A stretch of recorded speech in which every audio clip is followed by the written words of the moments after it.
Kicking off with a man who once had his chair stolen at a State of Origin match, Laurie Daley. Gets the pass away.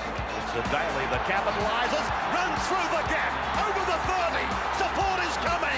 Daley, he won't beat it. Daley, he scores. Daley puts it down. Third try.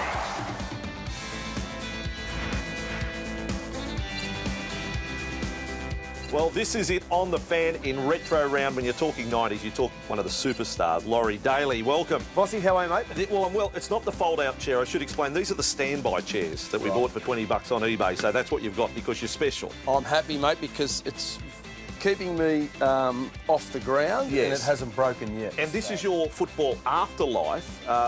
Breakfast show on radio, Sky Sports Radio, the big sports breakfast. Who would have thought that shy kid from Junee would end up doing this? Yeah, I never thought that, Vossy, but as it's turned out, I'm really enjoying it. But the early morning when the alarm goes off at 4 o'clock, not a fan, but once I get in here, I enjoy it working with the team. Excellent stuff. Well, are you ready for the question from the fans? Hit me hard. You do take a lot of talk back on the big sports breakfast. First question.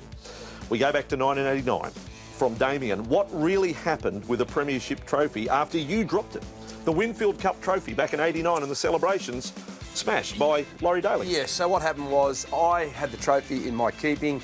We're in a car. We'd obviously been celebrating for 24 hours. Yes. The car was starting to slow down and I had my arm around the trophy.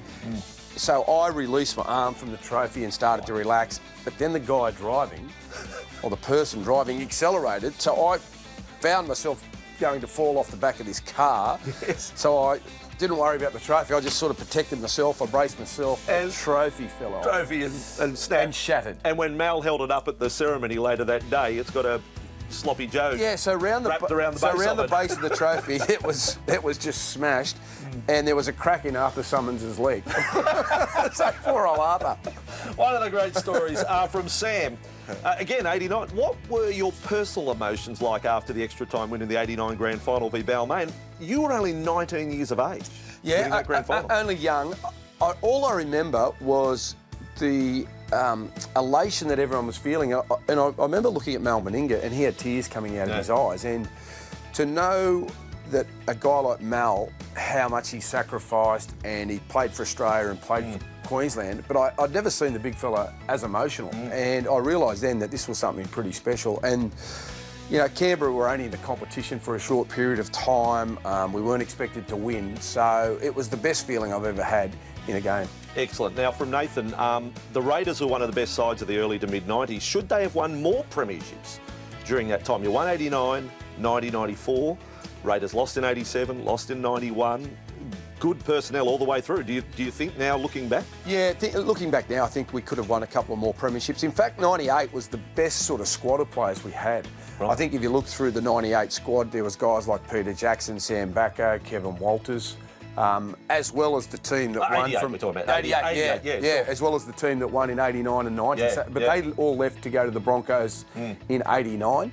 But 88, for the talent that we had, that was the year. But unfortunately, we got injuries towards the back end of the season. And 93 was another standout year we were having. And then Ricky Stewart broke his ankle. Ankle was there, yeah. Wow. From Tom, who was the best player you played with and the best you've coached in Origin, and were they similar?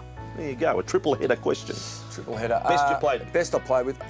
That's always difficult. But Bradley Clyde was a great player, and I think that he is someone that, when you talk about all-time greats, I don't know why he's never mentioned in the same breath as a lot of those players, because he was a fantastic. And another one who was great as a 19-year-old. Yeah. And he got the Clive Churchill Medal in '89. So I'd say Bradley. And the best I coached at Origin level, I think. I don't know. I had a great rapport with Paul Gallen. I just love the way that Gal was able to just play tough and play hard. All right, to finish, I have got a surprise for you. Can you just stand up for a sec? I want to show you something. Stand up. Now, I'll take your chair. I'll steal your chair. Right. Now, you just stand there. Origin, Gus Gould stealing your chair. Plenty of questions. Carlos the Dwarf, has he ever gotten Gus back for this? So, no chair. Has it left scars? And why didn't you go to the other chair? Good question. Good question. Yes. So I was number one. I was embarrassed, Right. And I didn't want to make a scene, and I didn't want to say to the head coach, "Hey, that's Sure. my chair. Move." Sure. Yeah. So I sort of hung around and sort of did Stood the old, like that. Yeah, That's it. sort of looked around. I was hoping that no one else would notice. No, no one but- did. No, apart from the 10 million Yeah, viewers. and then the obviously it became a bit of a hit. Yes. I'm still mentally scarred from that. Yes. I was thinking about taking some legal action I against support Gus. that, yes, I agree. Because of the embarrassment that he caused me and my family. Still to this day. You should never do that. No. So I was an assistant. Gus was the head coach. So I was never going to argue with him.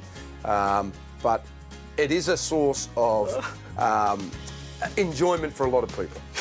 Even people in Finland, if you go and search YouTube, they've posted, have a look at this guy.